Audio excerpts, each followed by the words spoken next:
Hey, welcome to the Hell Has an Exit podcast. I'm your host, Brian Alzate. This show is not affiliated with any specific 12-step program. If you or a loved one is struggling with an addiction, please find a local 12-step meeting. If you believe you may need detox or drug treatment of any kind, please call 888-699-9395 to speak to a specialist. This show is sponsored by United Recovery Project, a state-of-the-art drug and alcohol rehab facility. You can visit our website at unitedrecoveryproject.com. All right, so welcome to the Hell Has an Exit podcast. I'm your host, Brian Alzate. I got Corey L. here tonight. Corey, what up, dog? What's up, homie? I just want to say, you are one of my closest friends, bro. I've known you probably, 8 years? How long you been clean? Over 10. Over 10 years. 10 and a half years. Yeah, bro. So I've known you since the beginning. Since day one, bro. Over a decade. I guess what I want you to do is just go into your story, 20, 30 minutes of your story. Ask you questions. We could talk about how we met, and the floor is all yours, bro. Thank you. It's a lot better than having to speak in front of an audience. So I was sitting at my house, and when you text me, I want you to come do a podcast. My wife listens to them all the time, and I was just like, what the hell is a podcast? Because I still order these fucking DVDs, and I'm old school from the beeper days. I don't know, every time you call me to speak or something like that, I always feel God's spirit moving me. And I just kind of was like, all right, I'm on my way. Threw on some chucks and came over. And I was thinking about on the way over here, like the first time I met you, I'm from South Florida where people sell a lot of dope and they do a lot of drug dealing. And when I first met you, you were one of the first people that I knew that was getting clean. And I respect you for that. Yeah, bro. I guess, because we're pretty different, a little far apart in age, I just remember you like when I first got clean and you were just like super quiet, didn't talk to nobody. You would go to the meeting with Steve and just sit in the corner and then just bounce 5 minutes early, show up 5 minutes late. You're definitely one of the closest people in my life. I know we don't talk every day, bro, but like I got mad love for you. You're a brother to me. And you got a badass story, bro. I just love your story, everything about it. So if you just want to go into like upbringing, what it was like growing up in Hollywood. I love you too, man. I still, even after 10 years clean, I still sit in the back of church, sit in the back of meetings. At the movie theater, I sit on the end seat. I'm always the quickest to the door just because of old survival mechanisms. I've had some past experiences that were traumatizing, so I always want to be able to get to the door if I have to. I'm a native South Floridian, and I was born and raised in Hollywood. When I grew up, I was athletic. I played baseball, football, basketball. I was captain of the volleyball team. Damn, bro, you play volleyball? I was captain of the volleyball team, dude, in middle school. I didn't know that. Yeah, I was real athletic. I got honor roll. My parents raised me well.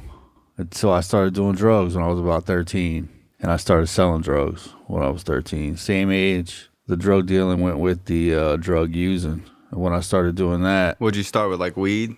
Yeah, I used to put little dime bags in the little baseball plastic cards that you'd put like the Ken Griffey Jr. in. And I'd bag up little 2.8 dimes, scrimp them. You know how it is. Yeah.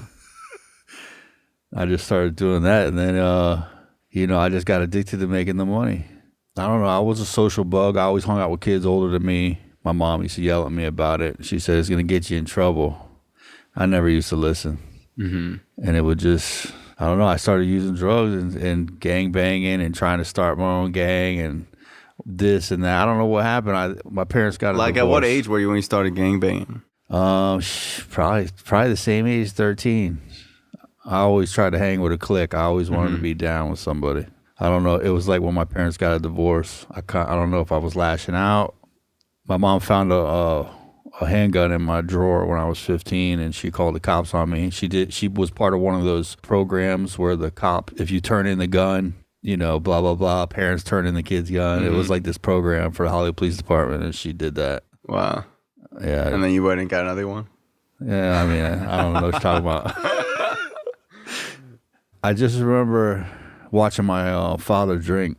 He would take us to school sometimes in the morning, and I would get done combing my hair or something, and I'd go out to the garage where he had an office, and I'd be like, I'm ready for school.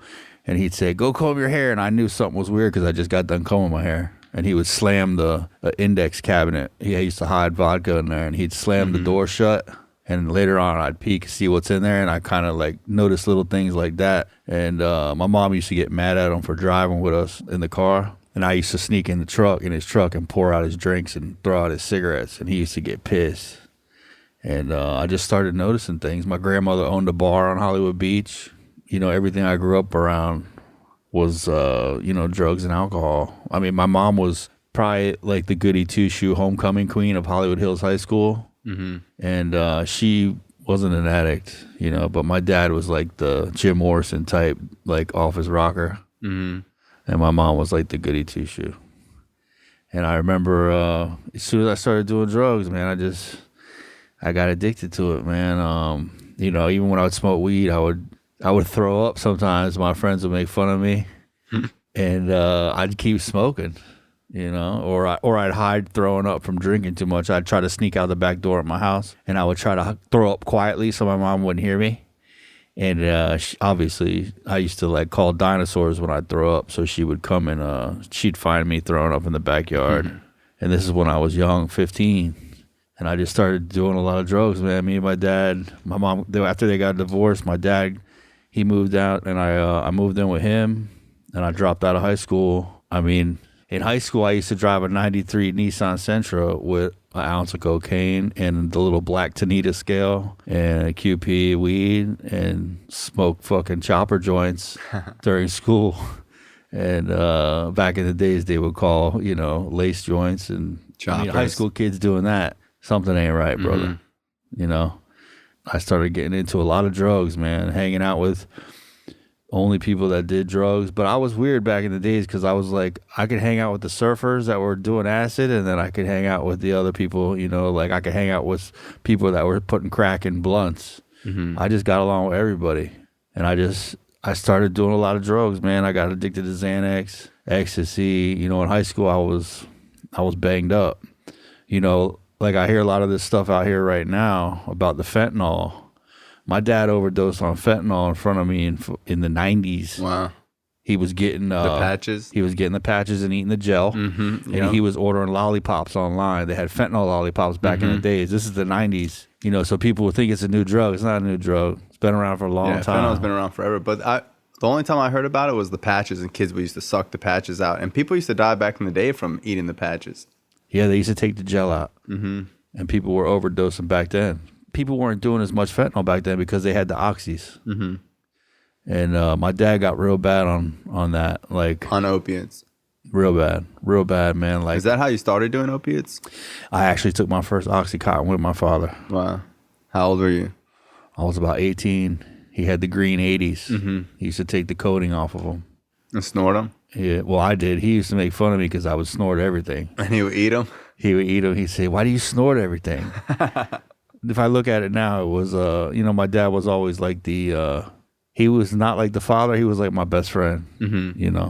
And there's times if I look back now, I appreciate who he was and why. But like, it was hard not having the father figure and just having a friend, Yeah, I mean, now that you got kids, I mean, you'd never imagine doing that with your kids, No way. Yeah. After I got on them Xannies, man, and all the pills, it was over for me. Like, what was that, like 18? Yeah, 18, man. I was addicted to them. And were you selling a lot then, or when did you start selling a lot? Yeah, I was moving work. I used to have a friend. I had this Chico friend. He taught me how to repress, re-rock cocaine. Mm-hmm. Back in the days, that was like, if you knew how to do that, it was almost like cooking crack. If you could take a half a bird and turn it into a bird and a half with the mm-hmm. right cut and know how to mix it right, you make a lot of money, And like, people would get mad at my friend, this Chico that's taught me how to do it. He'd say, you can't go around showing people that because then you're taking away from the game. And fuck the game up, yeah. And then I would start teaching people, and everybody would get hot. Mm-hmm. So it's like, once you learn how to do that, it's over. So once I learned how to do that, it was over. I just started getting involved heavy, man. I had this bad drug deal go wrong one time. I got pistol whipped on acid, mm-hmm. and I never been right since. I was about 18. A buddy of mine was taking birds up to Vermont. We were getting them down here for like 17.5 back in the days. Not like a pound of what? Coke? No, it was like a key. A Kia Yay? Yeah, a key of Coke. It was 17.5 back in the days, and he was bringing it up to Vermont and getting off the plane and getting 35 cash. So he was bringing some up there, and the night before, I guess he went through somebody else and cut somebody else's throat and blah, blah, blah. And we were getting fucked up at the house before he was going to jump on the plane the next day. And one of the kids we used to be in the clique with, we used to be in the same gang. He came in the house. I used to cut the kid's hair and everything. He was, we were cool, but he was one of them hot wires that like, you were cool with him, but he was like, crazy. And I was tripping on acid. I was taking microdots, and he put a gun to my head and slapped me in the face with it. And if you've ever taken acid, you don't ever want to get pistol whipped on acid. Yeah. So, I've never been right since, and that's kind of why. That's where like the trauma started? For sure. For sure. You thought like he was definitely going to kill you at that point? Yeah. I mean, I became that person that I feared in that room, Yeah, because how old were you at this point? 18. So that's probably when you were like, yo, I ain't going to let no one else do that shit to me, right? Nah, I turned into him, man. I turned it into the other side of the gun, and I think it was all out of fear. Well, I know today it was all out of fear. Mm-hmm. And things like that happened, but not as bad. And like when that happened to me, I just started moving different. I started robbing and stealing, dude, with the pistol. And like I would take Xanny bars. I mean, I would rob my friends, bro, people that I know since kindergarten. Mm-hmm. I got one of my best friends right now to this day that I ended up robbing. And I went to Orlando with some stuff that I took out of his safe, and then robbed somebody else when I was up there, came back and paid my buddy back. And like when we met back up, we were like crying like little kids.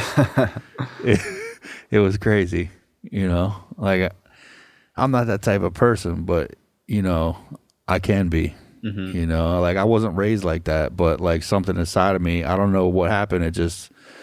I think drugs had a lot to do with it, but I'm not gonna lie to you, to this day, I still feel like doing shit like that I shouldn't. Mm-hmm. And I'd like to blame it on the drugs, but it's not the drugs. It's just in me. I don't know what it is. A part of me that always wants to be like that. I feel like once you've crossed those lines, you know what it's like to cross them. You know what I mean? It's like, let's say, Mike Tyson, he don't fight no more. He knows he could still throw a right punch and knock someone out and kill him. You know what I mean? So he still has the ability to. And I think like once you've crossed those lines, we know we have the ability to be that scummy person to like do that, because most people have never been there before where they would never even do that. And I think that, having the ability is kind of like knowing how to fight and just choosing not to, whereas some people have never been in that situation before, I mean, there's sometimes even in recovery, I'll scare myself because I'll feel the old me coming back up. Like, in my line of work, I run a halfway house business and I work in treatment. Mm-hmm.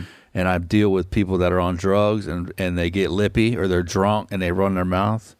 And I really have to just remove myself because I can't put my hands on nobody right now. I got too much to risk. I'm not a convicted felon. Yeah. And I should be, and it's like, that beast is still there. But, with God, man, I'm just like, I'm a peaceful dude. I mean, people can yell some shit in my face and it's like martial arts for me. Mm-hmm. Like everything that I learned is like, I'm not going to let that pride get me, man. Now, if somebody put their hands on me, that's a totally different ballgame. Self-defense. Yeah. Exactly. But it's like, I know God has humbled me so much that I have self-control that somebody around me is not going to cause me to put my hands on them. Mm-hmm. And it's like, I have a bigger battle that I'm fighting, not just this person. Like I'm trying not to be that person because it's easy to be that person, right? It's harder for me to not to. So it's like, it's more of a difficult task to me not to hit someone or slap someone, For sure. It's the harder route. It takes sometimes all my might in the world just to walk away without slapping the shit out of somebody. Like there's time, and you know what? Every time I do that, I feel like every time that I'm about to punch somebody in the mouth and I don't, I gain another step towards God, and other people see that light too because I've done it. And people have been like, wow, I can't believe you didn't hit that dude. Yeah, I've worked in a distribution department for a bakery for like 8 years. Mm-hmm. And this driver got lippy one time. and I work with my buddy that's in recovery too, my buddy Steve, and I walked away and just started saying the Serenity Prayer, walking in circles, just pray, pray, pray, pray, pray. I just prayed, and my buddy walked up to me. He's like, "Yo, I don't know how you just did that, bro." He's like, "That's cool," and I was like, and then that moment, I felt him see that change. I don't have to preach to him nothing. He just seen how I did it, you know. And people see that. And people know that you can, you know what I mean? You're a big dude, bro. You know what I mean? And like, even just seeing you get clean, like there are people that I know from Hollywood that were like, oh, like just seeing you get clean has inspired so many people from Hollywood that were like, bro, I seen the neighborhood dope man get clean. You know what I mean? So it's very cool to see somebody that you know has the ability to sell dope or, you know, hurt people, whatever, just choose not to live that way no more. For sure.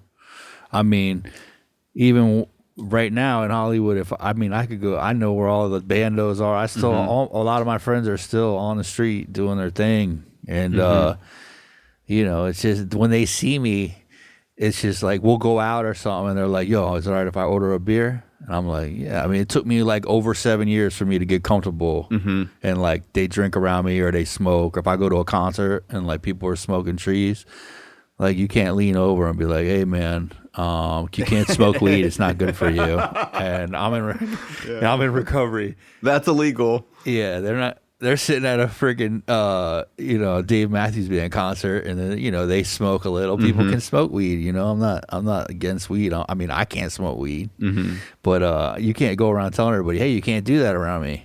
I mean, it's everywhere, especially now. Yeah. So let's get into the rest of the story. So I guess like at 18, you have that altercation that kind of changes you. So what does the next couple of years look like, or the next 10 years, I guess?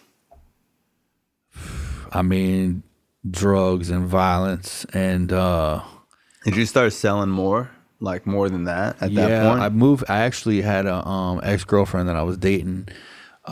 She moved to Orlando, and I had a couple buddies. I dropped out, and then most of my friends were moving to Orlando to go to UCF and shit like that. So I moved up there and just started moving work.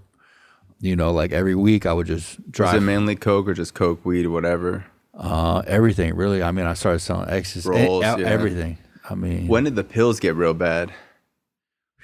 I mean, which ones? Yeah, I guess like opiates, because like for me, I know that like in Broward County, South Florida, whatever, like it was just, I used to see pills as like softer drugs than coke and crack, but oxys and roxys and, you know, fentanyl and methadone, like all the opiates, I didn't realize that it was like on the same level as crack and heroin, you know? I don't know, they started getting a hold of me at like early 20s. You know, I was in Orlando doing that. I was doing opiates too. I mean, I was taking a lot of ecstasy too. Yeah. I think I started getting like chemically dependent on all like the opiates and the Xannies like early 20s in the early 2000s. I went to jail up in Orlando for a burglary. I punched through a friend of mine's window because I wanted to get an Eminem CD out because I would listen to this Eminem song over and over when I was rolling. And I ended up breaking her window to get a CD, so I went to jail for fucking some stupid shit, burglary and criminal mischief in Orlando. And, you know, I got on probation. I would do all right for a little bit. And I just, once I went to jail, I came back down here, and it was the same thing, man. I would just... everything that I did, I would end up in jail. And luckily, I'm not a convicted felon. I mean, I tried to stab my older brother with a knife. He's a bodybuilder, so we tried to fight. And I caught an aggravated battery with a deadly weapon charge, man. And I remember my mom's face when the cops were taking me away in the cop car. I remember looking back at my mom and seeing the look on her face after I just tried to stab my older brother with a knife. And it, you know, you don't forget that.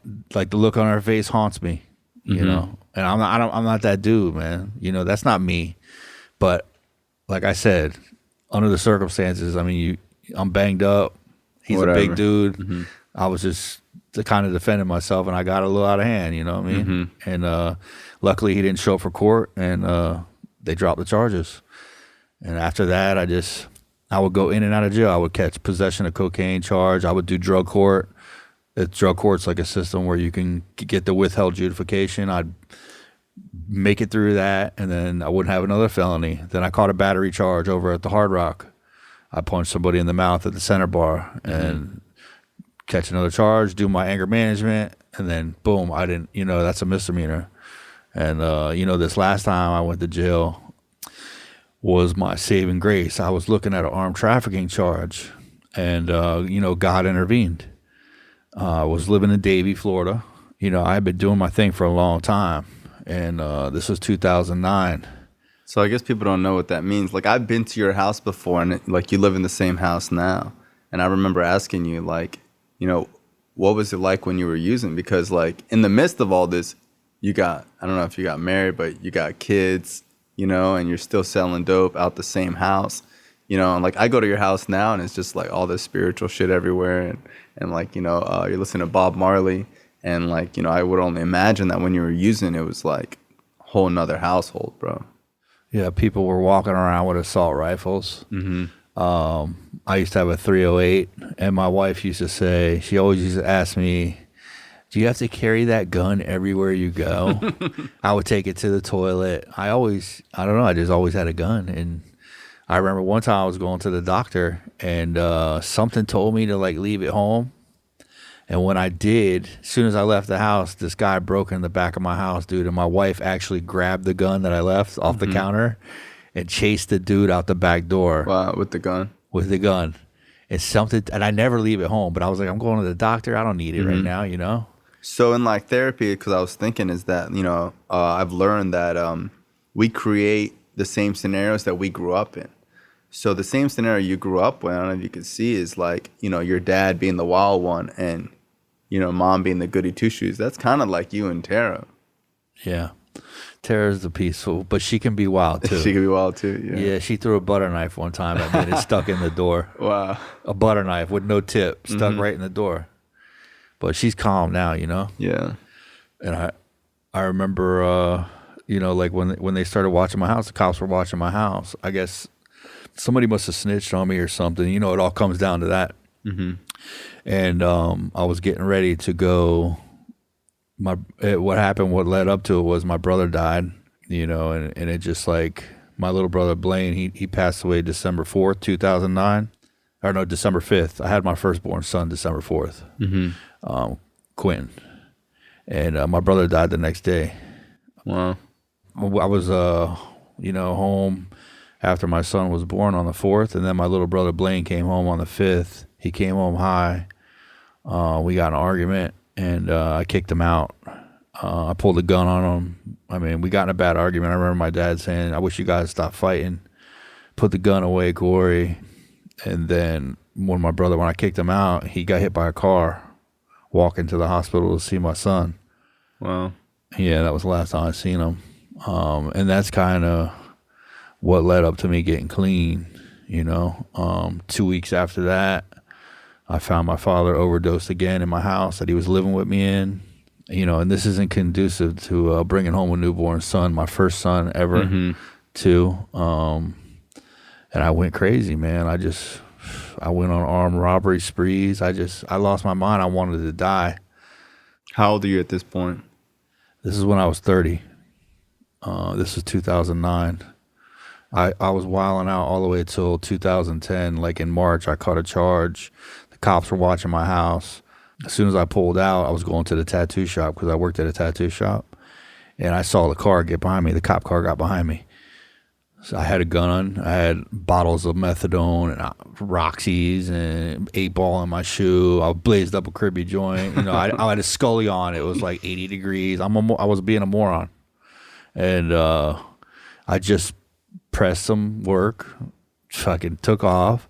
And they see another cop got behind me, and boom, they pulled me over. And, I tried to wiggle my way out of it and tell the guy that was arresting me that I was a confidential informant going on a drug sting, and that I was like this undercover cop working for the police. And he was looking at me like, come on, dude.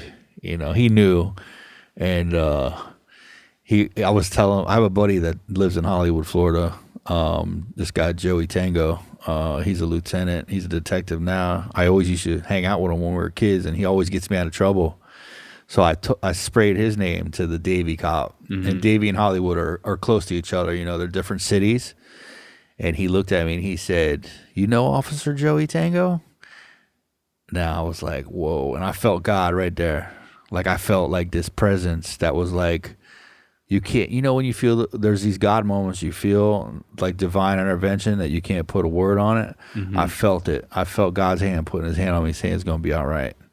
And he was like, he called him up. He knew him.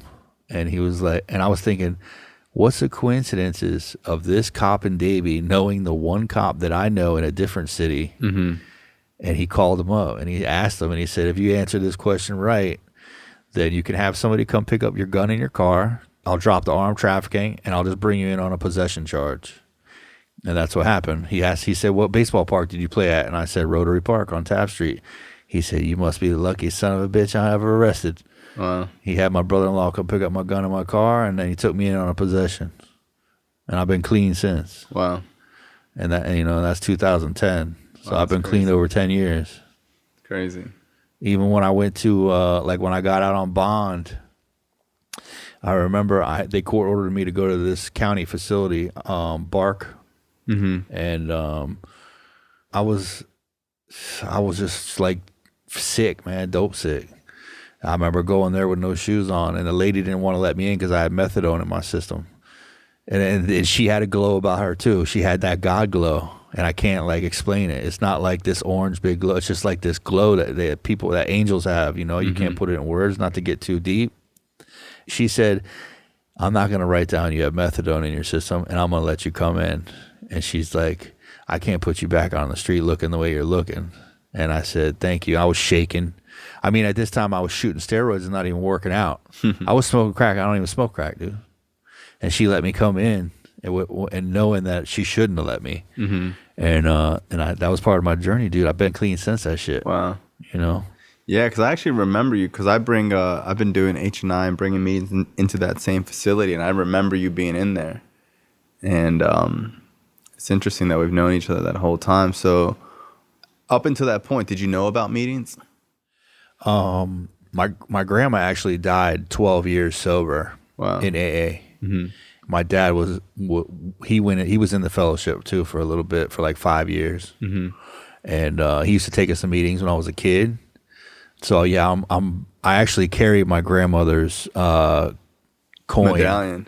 Yeah, it's got 12. It's a $50 with 12 holes drilled in it. I have it in my pocket right now. Wow, you still carry it? Still carry it. Wow. Every day. Wow. And that, so I mean, I'm familiar with meetings. So when you go to BARC, you go to detox, you're shaking or whatever, do you think that you're getting clean? Like, do you have it in your head that you're going to stay clean? Like, what happens in there in those 30, 45 days that like changes like your mentality a little bit? I don't know, you just feel like you're going to die. When you're coming off benzos and alcohol and opiates at the same time, and methadone. I mean, that detox right there, they had to keep me on the second protocol. They had to keep me, not let me go after the first 5 days because I was still shaking. And I was so sick, not only physically sick, but like just done, man. You know, my brother was dead. My dad fucking overdosed in my house. I've been in and out of jail. I just got my firstborn son. I'm a scared father. I mean, I was done, bro. You know, I mean, I was hallucinating in detox. There was like a little bird chirping out my window, and I wouldn't get out of bed. They kept yelling, "Group time," and I wouldn't get up. And I would just listen to this bird chirp, thinking it was my brother talking to me. Wow. Like losing my mind, you know? So what was it like when you actually went to treatment? I went to treatment one time. It stuck with me because I guess I was ready. A lot of people in 12-step fellowships that I go to, they knock treatment. And that ain't my story, man. I mean, treatment actually taught me how to live my life, dude. It taught me how to solve problems. And you met your sponsor in treatment? I still have the same sponsor. He worked for the treatment center that I went to, and he's still my sponsor today. I've had the same sponsor for over 10 years. Wow. And he taught me a lot, man.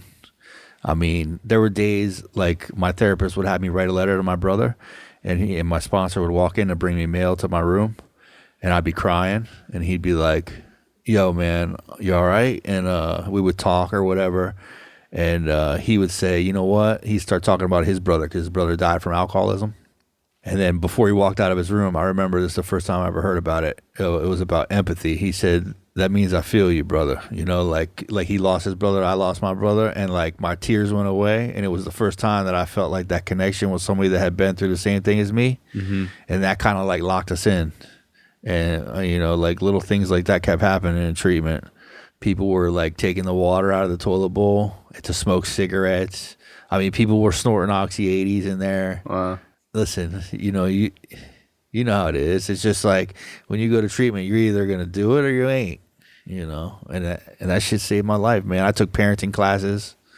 It was hard for my... Did your girl come visit you? Yeah, that was another problem I had. My wife came to visit me one time on her birthday, and it was like my first test of spirituality, because the guard at the front wouldn't let her in because she was like 2 minutes late. So I sat in my room in treatment and watched her run back to the car crying, and it was her birthday, and I felt like I was like on my way to go fuck this guard up, dude. And like I'm starting to walk, and I'm like get tears in my eyes. I'm so pissed, and like something was like I just felt God teaching me a little lesson. Like this is the kind of shit you got to learn how to deal with. Like that was my fault that I'm there. So you know the dude's doing his job. Like I didn't have clarity like that back in the days. You know. You'd be like, bro, it's 2 minutes. Come on, what the fuck? Yeah, I wouldn't even be talking, bro. He'd be laying on the floor leaking. Yeah. It ain't even fucking. I really had to practice it right there. God was already moving me, man. I can't even explain. God moves me. I don't even know how to, like a puppet. Mm-hmm. Like as soon as I was going to drop, dude, I was calmed by God's spirit saying, "Listen, you gotta leave it alone, man. This is what you gotta learn how to deal with. You gotta start being a big boy now and not learn how to put your hands on people." Mm-hmm. And I started digging in steps too. You know, like when I jumped out of there, when I got out of treatment, I started going to meetings. I go to a 12-step fellowship, and I'm not gonna lie. When I first got out of Bark, I went and grabbed like a half ounce of coke, you know, and I was, you know, because that's what I did. Just to sell. Yeah, it was though. I was just gonna make a little money. Yeah, and I just something didn't feel right, dude. I actually gave it away. Wow, for free. I gave it to my buddy. He's like, "What's wrong with you, man?" I said, "Listen, man, I'm done with this shit. You can have it." He's like, "You want the money?" I said, "Nah, keep it." Wow. And I know, like, you know, you used to always tell me, bro, like, you know, not selling the drugs is harder sometimes than the drugs. It is. It's very hard. So let's talk about, like, you know, when you get out of treatment and what, like, that first year looked like. I think going to the meetings was the hardest part, because I remember going to meetings when I was a kid, but not for myself. Mm-hmm. So when I started going. Did you think it was, like, corny? Like, did you have that vibe of like, man, this is like just whack? It's weird. It's weird. Yeah, you thought it was just weird. People are hugging. These people are like, I mean, everybody's smiling. It's like that movie Pleasantville, awkwardly happy, and it was creepy, man. But I just kept going, man, because I was scared. Mm-hmm. You know, I didn't want to go back. So and I remember my grandmother. I remember Pizza Recovery, and I wanted that. And I seen people picking up medallions and like listening to like your story, you know, other people, you know, hell has an exit. I mean, I used to listen to speaker tapes, not to break people's anonymity, but you know, I remember the same pain that brought me here is the same pain that got me out of here. Mm-hmm. You know, and that's ironic in the spiritual world. You know what I'm saying? It can do that. And I remember going to those meetings. I started working steps. I went through all the steps, the traditions. You know, I've had good experiences and I've had bad experiences with the steps. I sponsor people now. The growth that I have now, you know, the 12 steps, my dad always used to say, everybody should live by the 12 steps. Mm-hmm. And until you do them and live them, you can't explain it to anybody.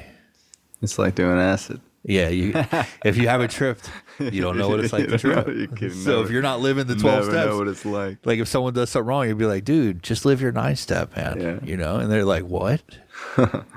What about like when we first started becoming close? Because I remember I used to see you all the time, and honestly, bro, I was just scared of you, bro. You're like 6'4", 300-pound dude. Maybe not 300. What are you, 240?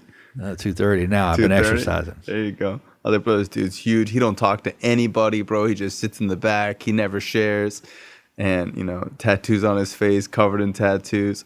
And not that like I didn't talk to people that were in meetings that were a little quiet, but like you just never said nothing for a whole year. And I remember I was at the noon or something, and you just like walked up to me and were like, "Hey man, you want to be my friend?" And I was like, "Yeah, bro, whatever, hit me up." And then we just started hanging out. I remember hearing you share, dude. I said, this guy, man, I got to stick with this dude. Because you were doing recovery, man. You were like one of the first people that I heard doing recovery. Mm-hmm. And I wanted that same juice that you had. And you could see it in your spirit, you know what I'm saying? Yeah, I'll see you all over the place. I remember I would talk to Steve, and then you'd always be like 20 feet away, like sitting by the door. Sitting by the door, or like headed to your car. Yeah. Yeah, there's like, you could tell there's like a lot of fear going on. But, at meetings, like you never really know, like they say you can't weigh or gauge someone's willingness to stay clean. Sometimes it's in, the one person that you don't think is even interested, Yeah. Yeah, and then we started hanging out, and I remember I would go to your house and we'd listen, play a speaker tape for you, whatever. We used to get down on the speaker tapes. Yeah. Not too many people can feel that. That's why I think like when you do these podcasts and someone stuff, did that for me, bro. This dude, this crazy Steve, Trainwreck Steve, bro. This guy gave me a CD of speaker tapes. It was over. Bro, it was on. I was like, get the fuck out. Bro, I was listening to speaker tapes in high school just like over and over. Like, oh, you got to listen to this guy. You got to listen to this. Because it's different, bro. When you go to a meeting, you hear people with 3 years clean, 6 years clean, 7 years clean.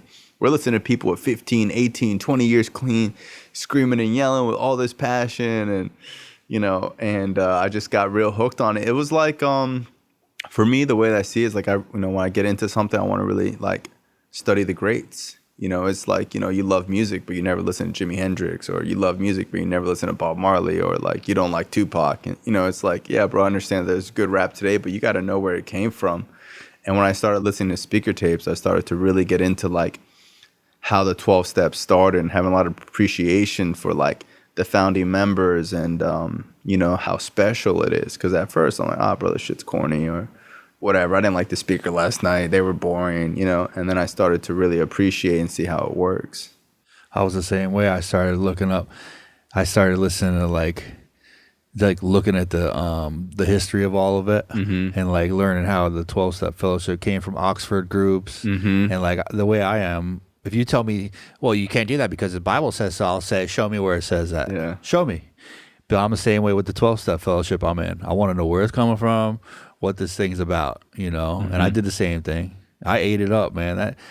That's just something that, God just puts you there, But I'm able to sit in a church or anywhere and feel the spirit and get the goosebumps. Yeah, because a lot of times, like I remember when I was a kid, I would go to church and like my mom's real religious, and like I would just focus on the one thing I didn't get with. I would focus on the one thing that didn't make no sense. Like, bro, you think people really live that long? Like the fuck? Like, I would just focus on like the small things that didn't make any sense to me instead of trying to see the bigger picture or the message. It's not about whether or not the stories are true or not or whatever. It's about the message is still true today.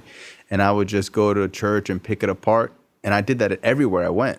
I would go to Publix and find the things I don't like about Publix. I would justify everything in my life. And I couldn't go somewhere and just find something good. And it's like now, it's like, bro, I could go anywhere and get a message out of it. Sometimes it's just what I don't want to do. This guy, I think his name was Marvin, would always say, you're all my teachers. Some of you teach me what to do. Some of you teach me what not to do. You never know where the message is coming from. Mm-hmm.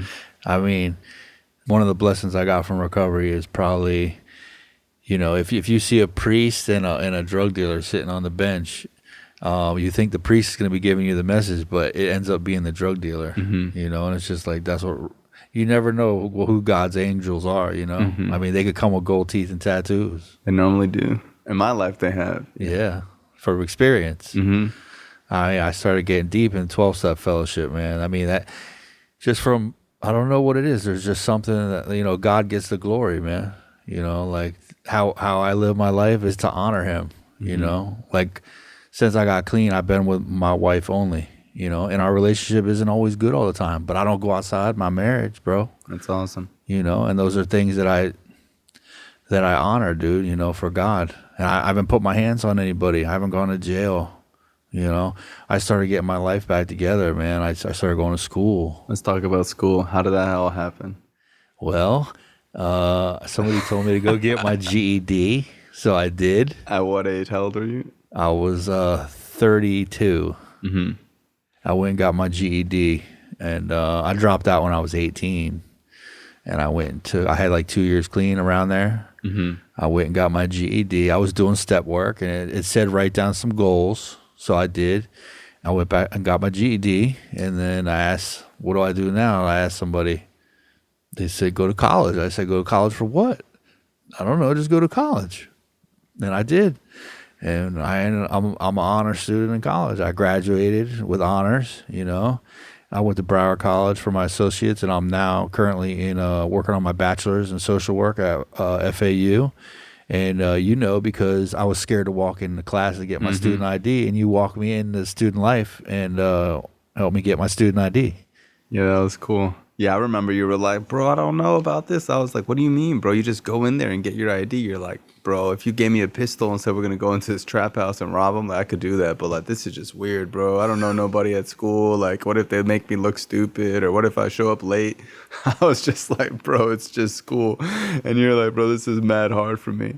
And it was cool, man. It was really cool seeing you, like, you know, start school and, like, ask me about classes and rate my professor, you know. I was a good student when I wasn't doing drugs. I was on a roll, and now What was it I'm like on a roll walking again. into school? You know, They look at me crazy. Yeah. It was different. You know, like sometimes the professor would just be like scared to talk to me because I got face tattoos and, you know, I'm covered in tats. And it was, you know, I could see people being a little discouraged. I get that sometimes, you know, until they get to meet me, and then, you know, they know I'm a teddy bear. Yeah. I mean, school is like one of the best things that ever happened to me, man. I got nominated for an award, most outstanding student from the English department in 2015 from Broward College. That's so cool. I got to go to a ceremony. Here I am, tattoo face, up there with a bunch of 18-year-olds. And my mom had 4 boys, and I'm the only boy that graduated college. Wow. Yeah, and she got to sit and watch me get my award with my That's wife. so cool. Like never in a million years. And then I had another professor make a scholarship in my name for kids that dropped out. So she made a scholarship called the Corey Lewis Scholarship. Wow. And that felt cool. Like you can't make that shit up, dude. Yeah, it's crazy. And I just started going to school, man. I love it. And I mean, right now I had to write a 9-page paper, and like I'm helping some kids in my class like do APA, you know, and it's weird that people are asking me to revise their paper, you know, like, hey, Corey, can you look this over before I turn it in? And I'm like, all right. And as I'm revising their paper, I'm like, am I really sitting in my room right now revising another student's paper in college before they turn it in? And like, I'll have my professor wrote me, and she's like, yo, I read one of your papers. I started crying. Wow. And you know, just you feel God moving you. You're like, you know, it's a miracle, man. Wilder than any acid trip. I tell people all the time, bro. I'm like, bro, like what happens to people when they get clean?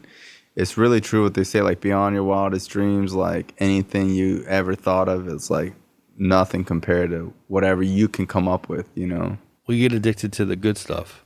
I think once I learned how to replace all the bad stuff with the good stuff, now I'm addicted to school, you know, eating right and all this stuff, you know. I mean, I got diabetes in recovery. Wow. And high blood pressure. I never had that. And I had to hit a bottom with that, just like I did drugs. And now I'm like drinking protein shakes and riding my bike 10 miles a night, you know. Eating organic food. Yeah, eating all kinds of good stuff. I'm eating this algae called sea moss. Yeah, no, you got me on it. My buddy told me about it. I said, what are you giving me? I pulled up to his house. This kid I used to sell dope with, this black kid, he's getting his master's degree, man. Oh, wow, he's a really? good cat. Yeah, he's like, come by, man. I know your sugar levels were high. And I'm like, what's up, dog? I pull up. He pulls me out this jar. We're out on the street. Wow. He gives me the jar of sea moss. It looks crazy. And I'm like, what are you giving me? He's like, take 2 teaspoons, two big tablespoons a day for a month and tell me how you feel. And I'm like, dude, I'm not putting this in my mouth. It looks like purple apple, like almost like applesauce or something. And I've been taking it, man. And it's changed my life, dude. Yeah, Little it's things crazy. like that, you know? And like not even going to school, I became a father. You know, and I remember the kid that they used to bring to the treatment center. I used to have like supervised visits when my son was just born, when I was in treatment. And if I left, I'd go to jail, so I couldn't do anything. He's never seen me with a drink or a drug, and he was real young, so he doesn't remember it. And then I had another kid, my other son, Cameron. He's nonverbal autistic. Quentin's 10, what and was that Cam's like, 9. you know, having, or what's it like, you know, having a son that has autism? It's another angel God sent to me. I mean, I can't put it in words, man. I mean, there's like when you have a son that can't talk, it puts things in perspective for you. You know, we take advantage of the little things. He shows me, like, he speaks to me through his eyes, you know, and you know, everything. Like, he listens to Bob Marley, which is weird. Like, if we're riding in the truck and you have to put Bob Marley on, all right, and if you turn it off, he goes and he points at it, like, turn it back up. That's how he talks. He'll like point and stuff, and he gets mad if you turn the Bob Marley off, and he'll play the same song over and over. Wow. And it's really cool that, like, every once in a while I'll hear him mimicking some like whoa yo yo, and then he's saying it in his own lingo, like he's humming it, and like there ain't no drug in the world that could make you feel better, you know. And it's those little moments, man, when you're there with your kids. Like today, before I came here, I was helping Quentin do homework. You know, and if I was on drugs or, you know, living how I used to, I would have never did that, man. Yeah, I know, you know, like for me growing up, I just always like emulated like the drug dealers and the gangsters and whatever. And like, dude, I wasn't even really selling drugs, bro. I was just a straight crackhead looking for $20, you know. Like, as much as I'd like to play this scenario in my head, bro, like, you know, I don't have a glamorous story at all, even for a little bit, bro. I was dope sick at a Coinstar, you know. And as I've gotten clean, I see people take care of their kids and go to school. And when I see people go back to school that used to shoot heroin or be on dope or whatever, or sell pills, I'm like, wow, that's gangster. Like, people going back to school, to me, I'm like, that's cool. You know, I see people actually stepping up and being good parents and taking care of their kids. Like, my whole perception of what's cool has changed. Me too. I started going back to school just, you know, because of you, my other buddy Jim, and then like speaker tapes. You know, the guy who Hell Has an Exit, you know, who started that. I would listen to speaker tapes, and they, you know, they inspire me to go to school. Yeah, bro, because you're like, oh, bro, I don't want to go back to school. I'm already in my 30s. You got people going back to school at 55 years old, 60 years old, going back to school. And it feels good to work your brain out. You know, I want to be able to have that degree where, like, I work in a field where, like, you can't say nothing to me because I got the paperwork. Like, I think I have the experience from doing drugs. Living in your life. Yeah, but I work in treatment now. So, like, and I left my old job that I worked for 8 years to make way less money just to work in treatment, because what you're doing, you know, like, you run the treatment center and own it, whatever. Appreciate that. And, you know, I mean, I worked at this old job that I had. I was trying to get you over there for a long time, bro. I was just like, bro, I just need Corey over here. And people were like, he ain't got no experience. Like, bro, it don't matter. He just need to be around the clients, you know? Because, bro, you just got, like, the positive energy, bro. Like, I've never heard one bad thing about you, bro, from any staff or anyone in recovery or whatever, bro. Like, you're just a super positive dude. A lot of people, like, see how many friends I got or how many people know me. But, like, honestly, bro, like, you're one of my closest friends, bro. I feel like I could talk to you about anything, you know? For sure, man. I love you, Tom. Love you too, bro. I was working, before this, I was working graveyard shift for like 8 years, 6 nights a week at a bakery running the distribution department. I was making good cash, but I never saw my family, dude. Since I came and worked with you, I mean, my life is changed. I mean, I work during the day, so all night I'm with my kids and family. Yeah. You get, you know, I mean, it's just a whole nother world, dude. My life has changed so much. And it ain't about the money, man. Like, I could be a CEO of your company, and I would think I would rather be in my little IOP van, what I do, and drive, because there's this transition that happens from PHP to IOP, and it's important that the client has a good transition. So when you got the right music on and you make them feel comfortable, usually they last a little longer. And I've like noticed things like that, you know? course. So I gave it my all, you know, and it ain't about the money, man. I like working with addicts. I just love it, you know, and that's what I want to do, man. I don't know what I want to do, maybe run groups or something. I don't know. I'm just trying to focus on school and like keep up with some helping people out. So like for people that think God is weird, you know, or like someone that doesn't have a relationship with God, you know, like even now saying the word God is so normal to me because I've just been saying it since I had like 4 or 5 years clean. But there was a long time, even up until, you know, my first couple years clean, I wouldn't really say God. I wouldn't like say that word. I would say higher power or whatever. And I've transitioned into saying it. It doesn't bother me. It doesn't make me feel weird at all. Like the universe, whatever you want to think is like, to me, it's all encompassing, you know? But like, how was your transition into like your spirituality and like, if you were trying to help someone who struggled with the God concept? Because honestly, bro, that's the biggest question I get. Is like, oh, I can't be clean. I don't understand the God thing. Or like, I don't get the God part. Or like, I'm not close with God. Or I'm not religious. I think it's changed, you know. I went to Catholic school, and my mom is like diehard Catholic. You know, she brings holy water over to the halfway houses and prays over the guys. Really? Yeah, and like, I call myself a Christian, but there's a lot of spirituality too that I have. Like when my dad just died, took his ashes down to the Keys, and as soon as I put him in the ocean, this stingray came and like swam through the ashes. And as soon as that happened, I just had like that spiritual moment, you know. And it was like things like that happen in recovery. Like you can't. Like, there's no quinky dink that as soon as I put my dad's ashes in the ocean, that this leopard stingray just happened to come and do a circle through the ashes and then swim away. And then you start to question your spirituality. Like, wait a minute, am I a Hindu now? Because I think my dad just came to me as a stingray. And it changes, you know, your spirituality changes. So it's hard to put like concrete words on like God or spirituality because it's different all the time. You know, like if I went to a Florence and the Machine concert and I had goosebumps from my head to my toe, and it's like I didn't think I was gonna like it. It was gonna be a chick concert, and like I felt God so heavy, man. Like that's the last place. Like you think you would get that in church? Like I do get it from church, but when I'm in like something like that, it's like God showing Himself. You know, I had a dude, this kid that lived up the street from me that I used to do tattoos on. He robbed my house. And he was on that Flocka when it was around Broward County. He ended up writing me a letter from prison. Wow. And asked me to sponsor him. So my wife is like, how are you even writing back to this guy after he broke into our house? And I remember how many times I did that to people.